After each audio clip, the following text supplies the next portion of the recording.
Alright guys, Touchgrabber here back again today, and as you guys are watching this video, I'm either in the airport or on a plane to come back to the United Kingdom. San Francisco was great, I've been here for the last week, honestly a phenomenal city. I heard mixed things, just to do a quick rundown because you guys aren't going to get a vlog or anything. I'm not going to vlog like a family holiday. I did a vlog for City of Anaheim when I went there, if you guys would like to check that out. I'll probably link that down below. Just a few words on San Francisco though. I heard mixed things, like there is clearly like a homeless problem in the city, but there are so many beautiful parts of the city, like the Golden Gate Bridge, the Bay Bridge, Russian Hill, Fisherman's Wharf, Pier 39, the cable cars, you know, Alcatraz, of course, all this, and Sausalito went over there as well. So many great things to do. If you guys ever have the opportunity to come out here, I would highly recommend it. Staying around the Fisherman's Wharf area is great access to everything. Travel advice with Touchgrabber. But yeah, anyway, I'll probably be sharing some pictures and stuff on my Twitter in coming days. So if you'd like to follow me there, feel free in the description box below. It will be the first link probably down there. Very near to 3,000 followers on Twitter as well, which would be kind of nice given I just hit 16,000 followers on the YouTube channel. Thanks very much for that. I appreciate every single one of you that's made this possible. I don't know what the future of this channel is going to be going forwards. As I said yesterday or the day before, whenever, I'm going to try and finish out this year as strong as possible, get to a video a day for an entire year. Next year, who exactly knows? I'm just conscious that with the events being on a weekend, and there'll be like 5 series a weekend, okay, I can cover the results of those series every weekend, but then what exactly is there going to be to talk about midweek? Also, I am also aware that with the CDL, the Overwatch League, the way they have restrictions on what the players are allowed to say, because all the players are then representatives of the league, I think the Twitter drama and things like this is going to be slower. But you know, we'll just have to see. That's all speculation. Maybe things will be sunshine and rainbows. But you know, I don't know what the future holds really, and I don't think any of us do. But, you know, let's not get a particularly solemn mood. Let's hop right into the content. So, yeah, like if you guys enjoy, subscribe if you're new as always. Today, I pretty much wanted to do almost a tribute to SPLYCE as an organization. Now, Overactive Media owns SPLYCE effectively, and we know that the Toronto spot, the Toronto Ultra, is the SPLYCE team in a way, but now it's not really SPLYCE, it's the Toronto Ultra. They've rebranded. Now, SPLYCE, well, let's look at FaZe real quick. They managed to maintain the FaZe branding in the Atlanta FaZe. Now, obviously, they played some trump cards behind the scenes to manage to fill that with Activision Blizzard and make that all work, because, you know, we saw an article, we looked through an article with Adam Fitch, and effectively they didn't really cotton on to too many things, did the guys on FaZe, at how exactly they'd made this work. But I think that Activision Blizzard kind of realized that if we let brands like FaZe and like OpTic, which are still, you know, the names are still in the league, if we let those names disappear like they were initially planning to, that might really make our league struggle in an ecosystem which is already very difficult. And, you know, we've talked about some of the troubles that the league might have over the last few weeks or so, right? So that's obviously a decision that they made.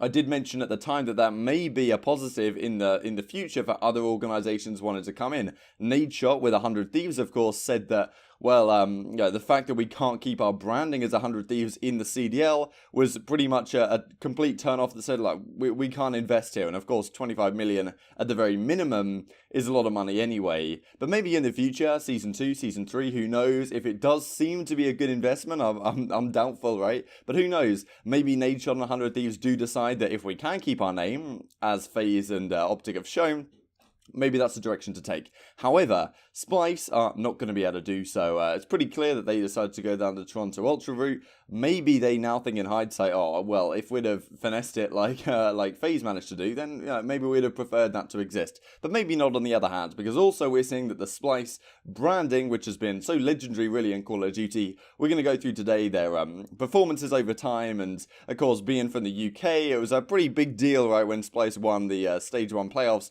back in Infinite Warfare. We'll go through that today in the latter half of the video. But yeah, they're effectively the branding on SPLYCE is at least on hold. I think Chris Overholt here says effectively it's in sunset mode, so they're you know, they're ramping it down. Whether it will ever be ramped back up again in the future, who knows? But yeah, this is an article by Adam Fitch. Of course, I will leave this linked down below. And this is just some comments on the Reddit here.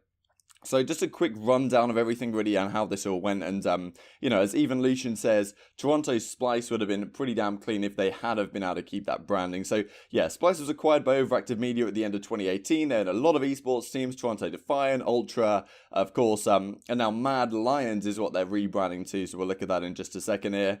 Tier 2 org, Mad Lions, had a cult-like following in Spain. The Lions branding seems to be really popular in Spain. I think there's like amateur team that's had a few decent placings at some of the CoD Open events called Atlas Lions. So that seems to be a pretty popular thing.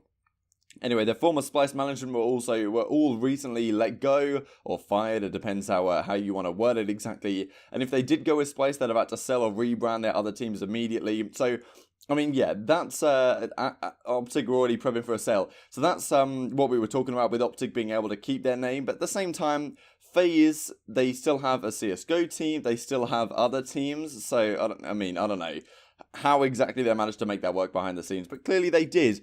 This is the logo that they came out with, or at least the transitional logo from the SPLYCE branding in the background to the Mad Lions for the LEC. So the League of Legends Championship, or whatever it's called exactly. You don't really follow League of Legends. But the European scene for that, they've changed their branding from SPLYCE to Mad Lions. And yeah, so this is their new branding. This is the LoL team, Spanish League of Legends team. Took over from the SPLYCE one. I just wanted to say real quick, ESI, so Esports Insider, as I say, I'll leave this links down below. Will SPLYCE still exist, or is it a goodbye to the brand? We're thinking about that. We're not committing to sunsetting the brand at all. As we think about our future in different leagues, it might be the case we choose to come back to it at some point. If we did that, we'd probably think about refreshing the brand and which titles might make sense versus others. For now, SPLYCE will be sunset, but again, as we continue to build out our business around the globe, you never know. So I just wanted to spend the last few minutes talking about the legendary, really, organisation that is SPLYCE in Call of Duty esports and all the things they've done. And just it's just a shame to say goodbye to some of these brands. Yes, we still have OpTic, we still have FaZe in the league, but the likes of Luminosity, yes, they still exist, I think, in the Seattle team, but it's not going to be called Luminosity anymore, right? All the championships that Luminosity and SPLYCE have won, if Toronto Ultra go on to be a phenomenal team in this league, let's say this league lasts 20 years or something. I think that's a very optimistic approach, but who knows, maybe Toronto Ultra have like one of the best teams like 5-6 years down the road. People down then are never going to remember what SPLYCE achieved back in the old days. So I thought I'd make this video kind of as a tribute. But anyway, this is the first team they picked up. Bant, Josh, Dominate, and Reedy. They qualified for the stage 1. Then they played the EGL Open, ESWC 2016, which of course OpTic Gaming won because Crimsix won every single ESWC that was ever put on. They came second place, the Bant, Josh, Joe, and Rated team at the time. This is the one where Scump, I don't know if you guys remember the clip, it was on Stronghold, I believe. Scump had that ridiculous, like, 7 spree in the grand finals with the VMP around like the bunker area, which was pretty crazy. Then they went to Anaheim, didn't do so well. They won the Gfinity Summer Masters. And then, of course, the real big turnout of that year was coming second at the World Championships to that dominant Team NV squad at the time. You know, all this team was playing super well. Bants had that crazy 1v2 against Elevate, I believe, on, what was it called? Hunted Search and Destroy, something like that. I think that was the name of the map, around the waterfall area, if you guys remember that. If I'm talking completely over your heads, probably it's time to go back and watch some of the old legendary series from a few Call of Duties ago. Moving on to Infinite Warfare then, this is the crazy series, well, this is the crazy turn of events really. They had Josh at the start of the season again, didn't have too many great results here. The Orbit team that Zero went on to was doing better at the start of the season than Zero and Joe. They had Urban and, I forget the last guy on that team. Oh yeah, Rated of course, it must have been like Urban, Zero, Rated, Joe, something like that. Anyway, they do make the roster change. They bring in Zero halfway through the season, and this was just that fantastic squad. Of course, they do win the Stage 1 playoffs at the end of it. They then come second at Anaheim in this crazy run where it was them versus Luminosity. They got the better of Luminosity at this Stage 1 playoffs here. Then they just fell short to Luminosity at the Anaheim Open. But this was a great time to be a Call of Duty fan from the European region, of course, when they did go on this crazy run. We hoped they would do something towards the end of the year, but it kind of fell apart. And since then, SPLYCE haven't been the same dominant force. They did, of course, change their roster for the World War II season. They brought in Tommy on this team instead because Zero went over to that Red Reserve squad. And they honestly got super, super close here. Like, SPLYCE has just been such a great organization over the years. If you guys can, yeah, you guys can just about see this on the screen. So the Dallas Open, if you guys remember, they went all the way to the grand finals against Team Caliber. I think they got 1v4'd at one point by accuracy on, what was it called, Ardennes Forest, which wasn't pretty. But yeah, they still come second to this tournament, and we had really high hopes in the European UK region that these guys would go on to do something great.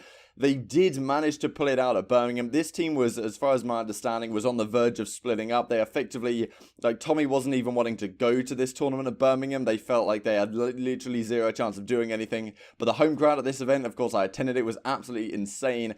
They beat OpTic in a Game 5 round 11 at this tournament to make it onto the main stage, where they absolutely mopped Rise Nation and they mopped Luminosity in the first series before losing in the second series. Would have been crazy if they'd have won that event. I thought it was going to happen. It looked like all the stars are aligning. The crowd just pushed this team to another level. It was just such an incredible thing to watch how these guys at their peak form, that, like, I felt like this team at this event was, if these guys are all playing at their very top level, they may have had like the highest amount of skill ceiling of any team at that event. And when they played to that potential with the crowd behind them, there was nothing that was going to stop them. They eventually did slow down and lost to Luminosity, but it was a crazy series. And then they, you know, the end of the year was not so pretty after Tommy left that team, after Seattle, where a lot of teams made their changes. And then the Black Ops 4 season wasn't quite as good for them. Yes, they had that second place finish at Fort Worth. They did decent towards the start of the year as well. But, you know, since then, the whole accuracy thing with Nolson coming into the team, and then towards the end of the year, bringing in Hugh, I think a lot of people thought this team was going to do very well, or at least be competitive. I was one of them. I thought that they had potential. I thought Hugh might, you know, temper Hugh back together again from the Advanced Warfare days. On paper, this team would be fantastic, but, you know, it just never came together, and they come top 16, which is a pretty lackluster finish for the Splyce organization in Call of Duty. But that's a quick rundown. Hope you guys got some nostalgia out of that. And yeah, I'll be back again tomorrow. Maybe a pre-recorded video tomorrow. It depends how jet lagged I am and how horrible I feel, because I've got a video in reserve just in case it's required for tomorrow potentially. If not, I'll be talking to you guys again from a very different background. So yeah, like if you guys enjoyed, subscribe if you're new as always. I would greatly appreciate it. Thanks for watching. I will see you next time. I'm just watching every One bullet. They're hitting left, two of them. I'm flashed hard, dude. They're smoking Oh, he's already low left. They're all hitting left, guys. They're all hitting left. Hold on, I'm literally fucking flash Literally hard. all left. One, Yeah, they're Heavy. two, one more heaven right now. Flasher dead, one more on me. Left. One bullet, Kenny. Pick it up, right? Kenny, push it to the car. One bullet, Kenny. Behind you. We One's going smoked them, first, right? one's first. We can run Yeah, up this. two, Run up off this, top yeah. third, top third. Flood in the hill, maybe? Top third, TJ, one shot third, dead. He's weak crossing. One I spot. spawned I out. got stunned. Wasn't he? Yeah, top heaven Hey, again, heaven again, I should have. Dashy. We went off Top yellow dead. I got that. Shoot up. Okay, Nice. okay. Another one top third right now. Throw it, Chubby. Third, dead. They're smoking job. right, guys. I have Closing right. the doors. Yeah, Watch You out, have Evan. top? You have top or no? I'm watching it. you go top, whoever's in hill. Up heaven, heaven. Top. Dead. Job. Two left on me. It One dead. left on me, dead. Good job, it's him. Bottom hill, One bottom shot Nice. front door. I'm losing full. Holy Hey, I regained, you didn't. That was on me.